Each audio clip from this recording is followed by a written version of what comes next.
The dust of Alexandria tasted like defeat, coated the tongue, the linen robes, and the deep, wounded pride of a fallen queen city.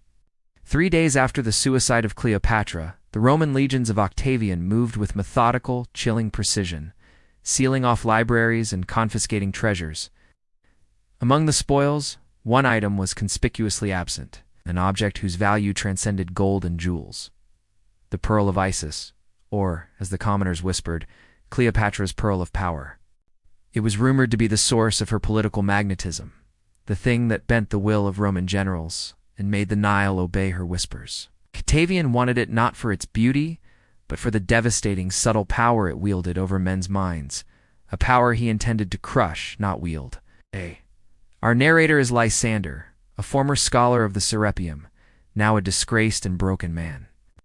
He watched the flames consume the dreams of 2 empires. Lysander wasn't loyal to Rome or Egypt. His fidelity belonged only to the balance of ancient magic, a balance the Pearl was instrumental in maintaining. He knew the Pearl hadn't been seized. Cleopatra and her final defiant act had ensured its absence. But where did a dying queen hide a treasure capable of shifting history? Lysander stood in the queen's private library, now stripped bare, tracing the outline of a papyrus scroll on a dusty shelf. The scroll was gone. It was not a history of the Ptolemies, but a liturgical text of the old Egyptian priesthood, detailing the 9 veils of Mat.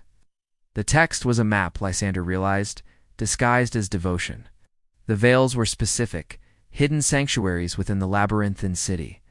He had to move fast. Roman surveillance was everywhere. Every shadow might conceal a centurion, or worse, an occultist working for Octavian's burgeoning empire.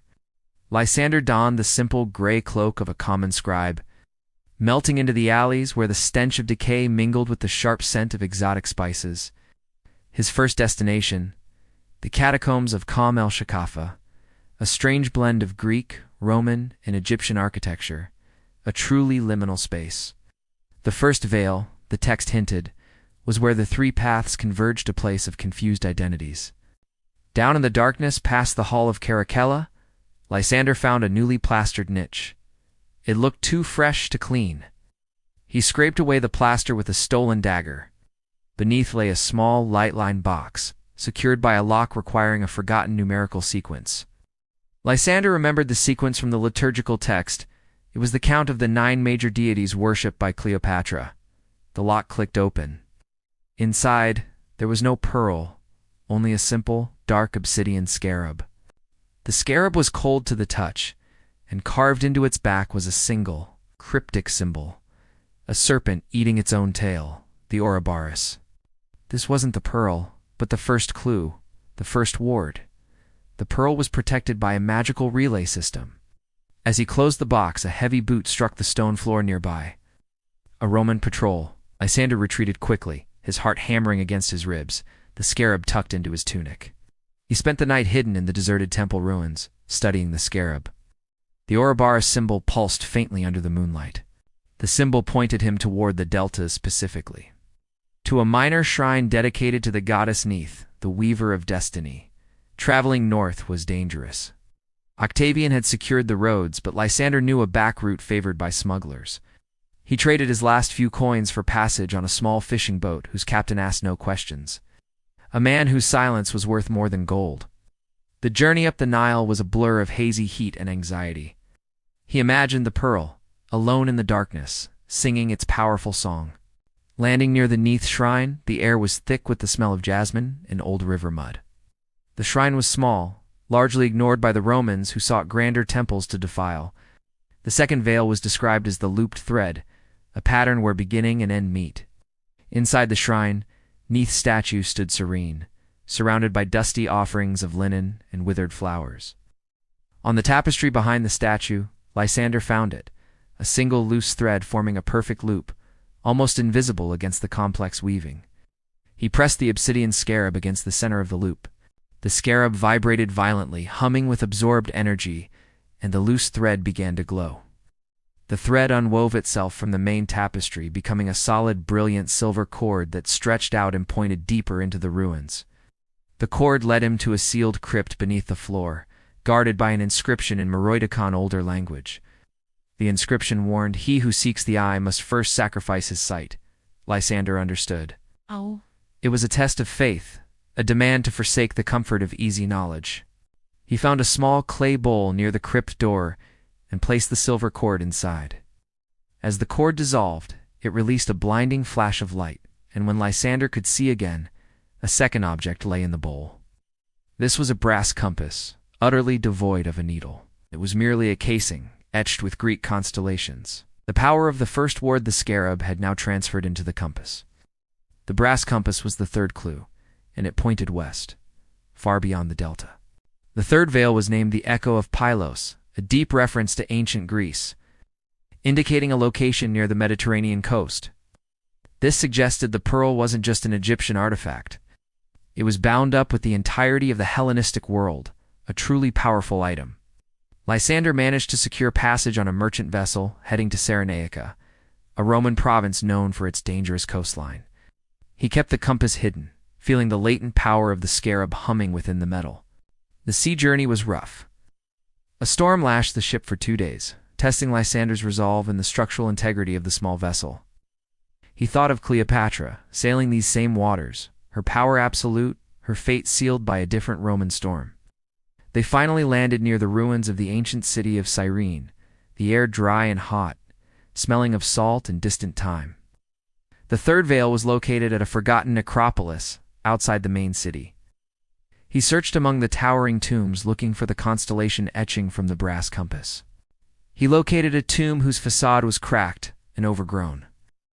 But the faint carving of the Great Bear was visible above the entrance. Inside, the tomb was silent, except for the drip of water and the rustle of unseen desert creatures. The compass warmed in his hand, directing him to a large carved sarcophagus dedicated to a minor Greek philosopher. The philosopher's name was Proclus, known for his esoteric writings on the binding of matter and spirit. Lysander placed the brass compass upon the sarcophagus lid. The etchings on the compass glowed, and a low, grinding sound echoed through the chamber. The sarcophagus did not open, but the philosopher's marble face began to weep a black, viscous fluid. This black fluid ran down the stone and collected in a small, empty basin at the base of the sarcophagus. As the basin filled, the viscous fluid solidified, hardening into the fourth object. It was a ring, crudely made of solidified basalt, bearing the crest of the Caesar's own family. The basilisk ring felt heavy and strangely familiar in his hand. Lysander felt a chill. The game had suddenly involved Rome's deepest secrets. The veil had protected a dangerous truth. The power of the pearl was connected to the Roman ruling elite. This ring was not a clue, but was a key, a necessary pass for the final stage. Lysander now had the obsidian scarab power source, the brass compass direction, and the basilisk ring, the key. The basilisk ring was thrumming, urging him back toward the true center of power, itself. The fourth veil, the last hidden stage before the pearl, was described as the Eye of the Golden Wolf. The Golden Wolf could only be the statue of the she-wolf and the twins, the very symbol of Roman power. Lysander sold the scarab and compass to a fence for passage, keeping only the basilisk ring, the weight of the Uli crest pressing on his finger.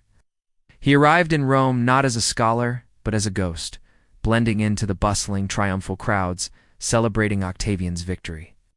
The air in Rome was thick with self-importance, a contrast to the weary resignation of Alexandria.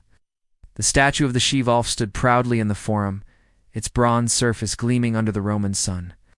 Lysander approached the statue at midnight, when the forum was deserted, save for the vigilant aediles. The ring on his finger pulsed. He touched the stone pedestal beneath the statue. Nothing happened.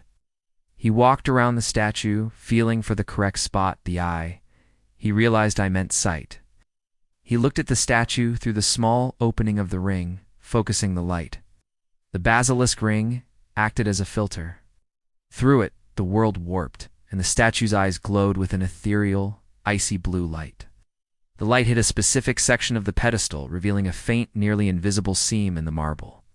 Lysander pressed the ring directly onto the seam. The stone hissed, and the seam widened. A hidden mechanism opened, not into a dark passage, but into a small, brilliantly lit vault. And there, resting on a pedestal of pure, shimmering quartz, was the pearl. It was enormous. flawless and iridescent, shifting colors from deep-sea blue to liquid gold, the color of concentrated magic. The power radiating from it was overwhelming. It wasn't just foresight, it was the ability to bend probability itself. As Lysander reached for it, a voice boomed from the shadows. I wondered who would find it first. Standing there was Marcus Vipsanius, Agrippa, Octavian's general, and most trusted friend. He had been waiting. Agrippa did not reach for the pearl. He merely observed Lysander. Cleopatra knew you would follow her logic. Scholar Agrippa revealed that the entire quest was a final test designed by Cleopatra, test of worthiness. The pearl would not simply work for anyone who held it. It required true devotion to its philosophy of balance. Lysander realized his choice. Use the pearl to resist Octavian and plunge the world into a new war, or ensure its true safety.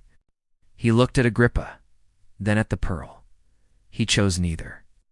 He simply lifted the pearl from its quartz stand. The pearl shattered the moment it left the stand, dissolving into 1,000 points of iridescent light. It was a one-time use of magic, now exhausted.